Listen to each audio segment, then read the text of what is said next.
There is yet another problem of our relations with UK that calls for a separate treatment.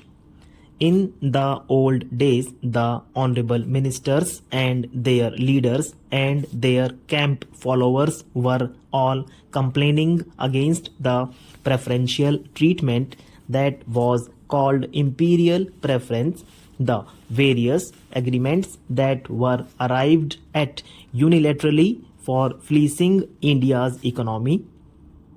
Times have changed and no longer are we supposed to be in the British Empire. We are a Commonwealth country and a republic. But what about those preferences? Have they all been abolished? Who are deriving all the benefits out of them? That is a point which needs clarification. Whenever we raise that point, we are told that we are deriving more benefits because of these preferences than the United Kingdom. But whenever we read their papers, their London Times, economic section, and all other papers emanating from the city of London, we find that they tell their own people that they are happy that they are having this kind of relationship with us and they are gaining by such preferences. Now are we to understand what we are both gaining as a result of these preferences? I don't think so. The position is not at all so. We hope that patience will be exercised by both the sides to solve this question, and there will be no incident which might lead to serious consequences. Our agreement with China on Tibet, which formed the basis of the joint statement by China's and our prime ministers regarding Panchshila, must form the main principle through which international tension can be eased and finally peace established. I am glad, sir, that recently the King of Laos has accepted the idea of the 5 principles put forward in this declaration. It is usual in the present time of atomic age to talk about the dangers of the use of atom for warlike purposes.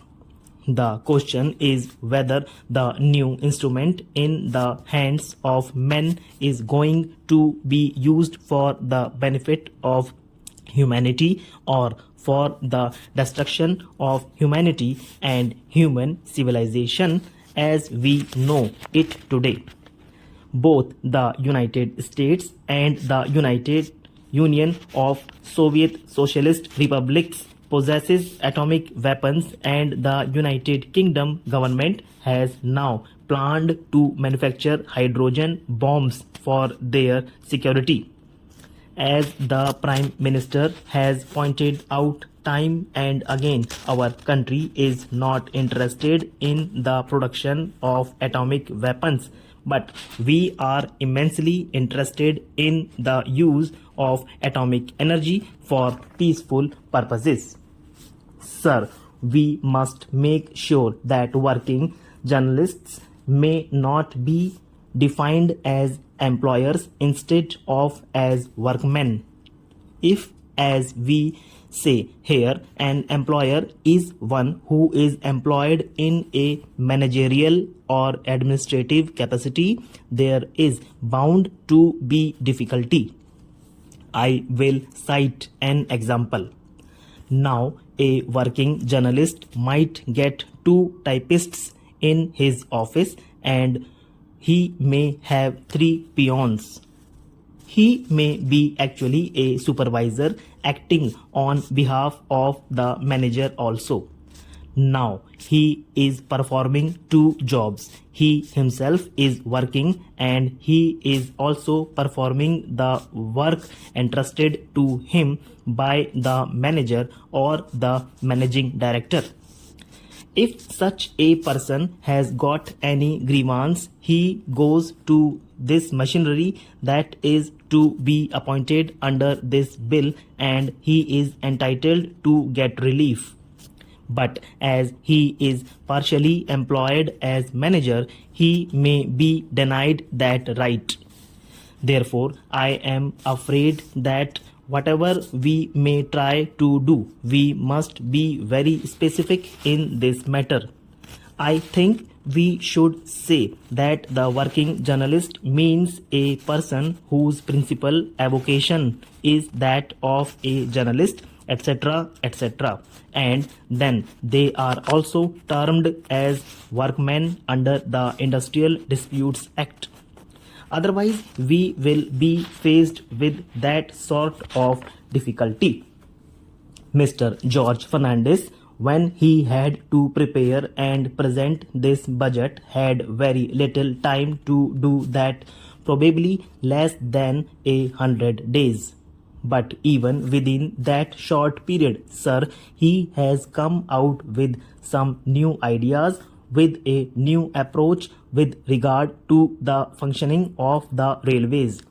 He has laid emphasis in the budget on modernization, on energy conservation, and on computerization wherever it is necessary. Though he has expressed his helplessness in providing more jobs to the unemployed in the railways, he has tried to generate jobs outside the railways with the help of the railways. It may relate to afforestation and things like that.